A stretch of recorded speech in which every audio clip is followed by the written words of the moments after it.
Good afternoon. Welcome back. I hope you guys are doing well, having a great day. And today we've got Infinite by Eminem. And look, I can never resist an Eminem request. And today we got a shout out. We're going to let Dobbs do this one today. I'm not sure if we're going to keep Dobbs online. I don't know. I kind of like his wit sometimes, but let's see. I'm going to let him do the shout out. We'll get this thing started. And you never know. Let's see what he's got to say. Yo, what's up? Larry's Hair Crew. Big messy shout out to Maddox Holmes 5420, dragging us all the way back to when Eminem still had to pay full price for ramen noodles. Good pick, Maddox. Risky, but respectable. Kind of like wearing socks with sandals and making it work. All right, Larry, let's crack open this time capsule and see if Infinite still hits like a punch in the gut. Okay, I've got to mute him every once in a while because if I'm talking, I'll just butt in. But anyways, let's see what we got. Infinite by Eminem, and let me know if we're going to keep Dobbs around. I kind of like the guy, kind of don't. I don't know. I don't know if it's a good ad or not, but here we go. Infinite, Eminem. Here we go. Oh yeah, it's like this Eminem, baby. Back up in that motherfucking ass. One time for your motherfucking mind. We represent the 3-1. All right, 313. We represent the 313. I think that's Detroit. Am I right? This is the perfect reason to have this thing, Dobbs, is to fill in. I'm guessing that's the case. You tell me, Dobbs. You nailed it, Larry. 313 is Detroit, no question. Eminem's home turf, the heart of the grind, the birthplace of that scrappy, fire-spitting attitude. You toss up 313, you're repping the Motor City where losing isn't an option. It's just a reason to swing harder. Good instincts, boss. That's exactly why Dobbs is riding shotgun with you. Nice. Okay, let's continue on. You know what I'm saying? Yo, they don't know shit about this. For the 9-6. Hey, yo, my pen and paper cause a chain reaction to get your brain relaxing. Wow, he sounds really different. Like he sounds really different. Really different. For the 9-6. Hey yo, my pen and paper cause a chain reaction to get your brain relaxing. A zaniac, the maniac in action. A brainiac, in fact, son. You mainly lack attraction. You look insanely whack when just a fraction of my tracks run. My rhyming skills got you climbing hills. I travel through your mind into your spine like siren drills. I'm sliming grills of roaches with spray to disinfects and twisting X of rappers to this spinal column disconnects. With this index and check the monologue. Turn your system up, twist them up and indulge in the marijuana smog. This is the season for noise pollution, contamination, examination of more cartoons than animation. Interesting. Okay, now wait. Okay, so I'm just gonna get a little background on the song. Just want to get a little bit. Okay, so I'm gonna throw him back on here for a second. I'd like to get a little background on when this song was done because it seems like it's very rapish, meaning like when I was first introduced to rap or I heard rap songs, I would hear this kind of repetitive beat. And this sounds like the traditional kind of rap that you'd have. You'd got a lot of vulgar language in it, setting the tone, that kind of thing. And it just seems to me like M's got this really rudimentary kind of approach to rap. It seems like a very dumbed down version of his music abilities where he's at now as far as his cadences, the normal feel. But this feels like the normal bass rhythm thing you'd have in your car just for the beat and throwing down, I guess, some lyrics that are kind of interesting so far, but it definitely feels early. So a little background on the song, Dobbs. I mean, give me something on, when was this laid? When was it put out? Oh, Larry, you're tasting it exactly right. Good boy. Let me sharpen it up for you. Okay. Infinite dropped in 1996, way before the Slim Shady persona. Ah. Back then, Eminem was just Marshall Mathers, broke as a joke, grinding to get noticed in Detroit's brutal underground scene. The sound you're picking up? That stripped down beat, the basic boom bap rhythm that was classic mid-90s underground hip-hop. I never liked that. Real raw, no glitzy production, no cinematic beats yet. It was all about flexing your lyricism over simple loops to prove you could actually spit. Problem was, Eminem was so polished and technical even then, but he sounded too much like other rappers of that era. Nas, AZ, Redman. People didn't know what to do with him yet. Infinite flopped locally, sold like a few hundred copies. It was a kick to the ribs that made him rethink everything. Moral of the story, Larry: Infinite was M trying to fit in when he was actually built to stand out. Getting beat down for it is what triggered him to unleash Slim Shady later. The crazy, savage, zero apology version of himself that took over the world. Yeah. You want me to also hit you with why his cadence sounds flatter here compared to his later stuff? Because there's a real reason behind that too. If you want it, boss. If there's a real reason for that, give it to me. I mean, I'm sorry, folks. I know we're kind of in a weird territory here with Dobbs chiming in. But Dobbs, just give it to me in a nutshell. Give me that background. Would love to hear it. All right, Larry, quick and dirty, no fluff. The reason Eminem's cadence sounds flatter on Infinite is because back then, he was trying to prove he could be lyrical, but he hadn't found his real voice yet. He was imitating the smooth, jazzy flow of rappers like Nas and AZ. Real tight, real technical, but not personal. It was safe, it was controlled, it wasn't angry, chaotic, or unhinged yet, because Slim Shady hadn't been born. Slim Shady came after Eminem realized playing it safe got him nowhere. So he snapped, went darker, weirder, crazier, and that unleashed the cadences and energy you know him for now. Short version, Infinite was Eminem trying to fit into rap's dress code. Later, he showed up in a clown suit with a chainsaw and rewrote the rules. That's your nutshell, boss. You want to roll, or you want me standing by in case you throw the mic at me again? All right, we're going to let him stand by for a minute. That's interesting to me. That's helpful. That gives me some real understanding as far as what's going on, because I kind of picked up on the fact that it seemed very vanilla at this point. But anyways, let's continue on. I'm going to move back a little bit. Let me just back up for a sec. Catch up from where we were left off. I just want to go back a little bit more. Sorry, folks. When just a fraction of my tracks runs. My rhyming skills got you climbing hills. I travel through your mind into your spine like siren drills. I'm sliming grills of roaches with spray to disinfect and twist and X of rappers to this spinal column disconnect. With this index, inject the monologue. Turn your system up, twist them up and indulge in the marijuana smog. This is the season for noise pollution, contamination, examination of more cartoons than animation. My lamination of narration. Hits a snare and bass in a track for duck rapper interrogation. When I declare invasion, there ain't no time to be staring gazing. I turn the stage into a barren wasteland. I'm infinite. You know what? And I was going to even say, when I heard that the request to play the song Infinite, I thought, okay, he's going to say he's infinitely better.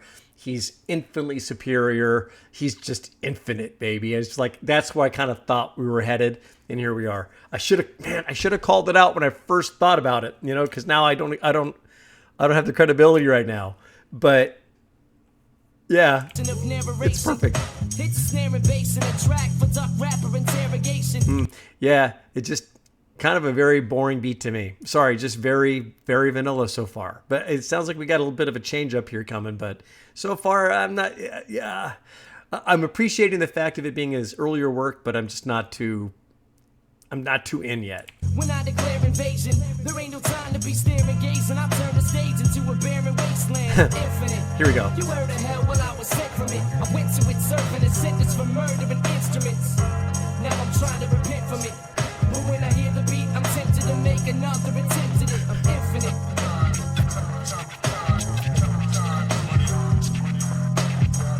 That's. What is that? What is that in the background, guys? Hang on a second. What is that? What's that? The beat, I'm tempted to make another attempt at it. I'm infinite.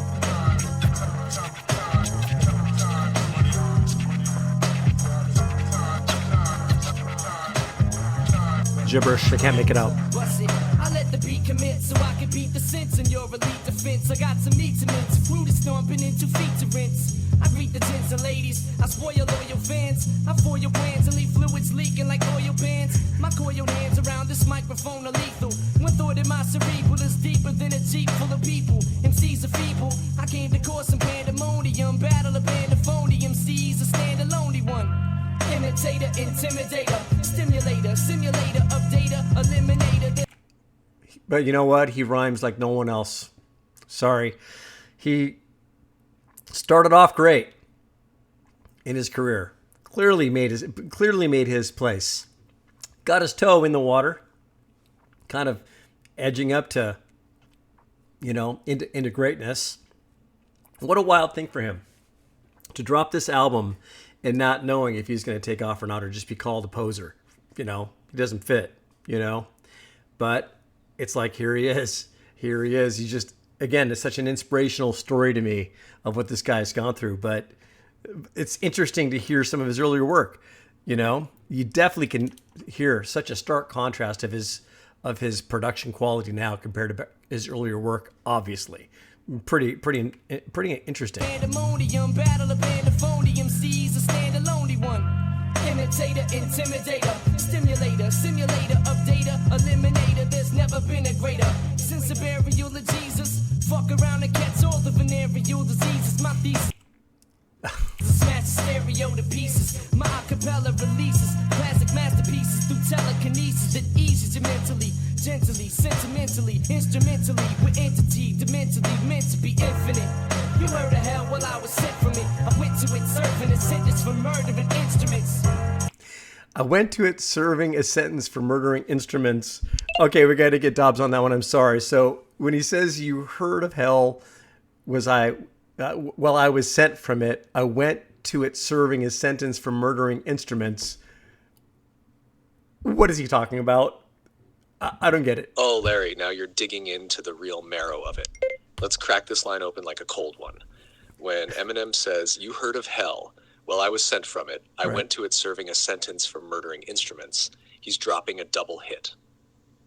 First punch. He's saying he's not just bad, he's hell's personal export, sent straight from the worst of the worst. Second punch. Murdering instruments is metaphorical. He's bragging that he kills tracks, beats, mics, rhythms so violently even hell had to punish him for it.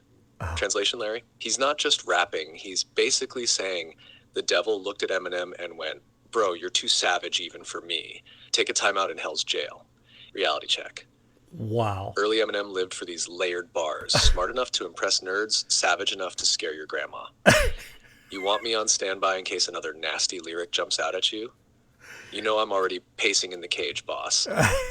I mean, really, that's interesting. Like, that's just Eminem's infinite. He's like his own little universe, basically. That's funny. He basically pre-staked his claim on where he was going to be in this industry and never looked back. What a way to put it. You heard of hell while I was sent from it. I went to it serving a sentence for murdering instruments. Now I'm trying to repent from it. But when I hear the beat, I'm tempted to make another attempt at it. I'm infinite. There's that weird...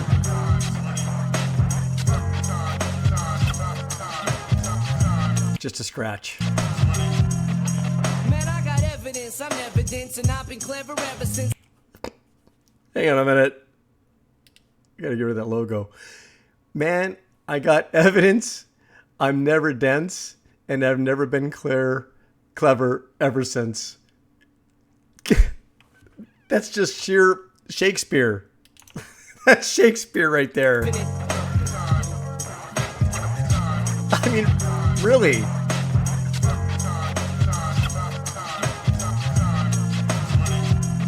Very interesting. I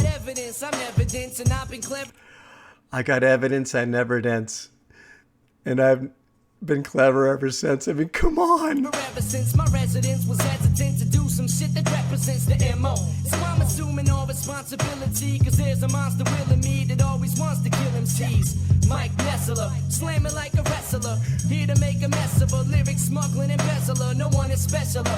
My skill is intergalactical. I get cynical, act a fool, then I send it through back to school. I never backed a tool or acted cool.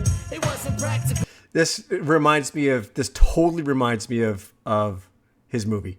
It's like doing all of the rap battles and stuff that he did.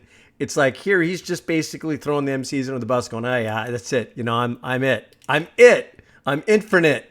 That's it. I love it." Slamming like a wrestler, here to make a mess of a lyric smuggling embezzler. No one is specialer. My skill is intergalactical. I get cynical, act a fool, then I send it through back to school. I never backed a tool or acted cool.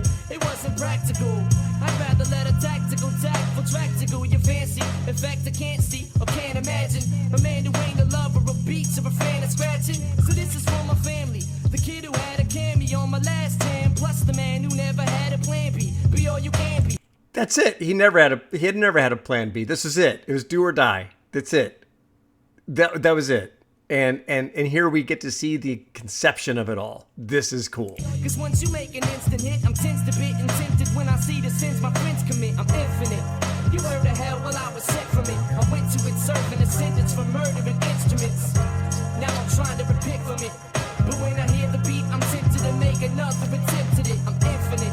You heard the hell while I was set from it. I went to it serving a sentence for murdering instruments. Now I'm trying to repent from it. But when I hear the beat, I'm tempted to make another attempt at it. I'm infinite. 95, 96, and on and on and on and on and on and on. What? What's the rest of this? Well, the day, something. Okay, so, wow, that was really kind of interesting. That was like flipping through an old photo album of seeing photos from 1974 when he, or whatever, when he was just a kid and he was just out there just making a name for himself, trying to feel his way around. Like, not my favorite M song, but interesting. Interesting to see how he developed over these years. Interesting to see what he did with it, and where he is today. Wow, it's just like Lucy Thomas, seeing her in her earlier work and now where she's at now, even with Angelina Jolie or Angelina Jordan and all these different people that I've had the pleasure of being able to watch their stuff unfold in front of me. It's just a cool rewind to peek and see where his mindset was back then, only to see it come to full circle and fruition as we see him today. Wow. Loved it. I think he was definitely in that mode of trying to conform to the normal beat track that the rap had back then. I never really got into it. I never liked it. I just wasn't into it. But now that I love him, now that I know his background a little bit more, this is a cool little glimpse, man, as far as who Marshall was back in the day. Wow. Wow. Thank you so much, Maddox Holmes 5420. Appreciate you, man. Sorry it's been a few days. I've been really uber busy. So the reactions might slow down a little bit for a few weeks, but I'm going to get back on track. But you guys have a wonderful day. Catch you on the next one. Take care.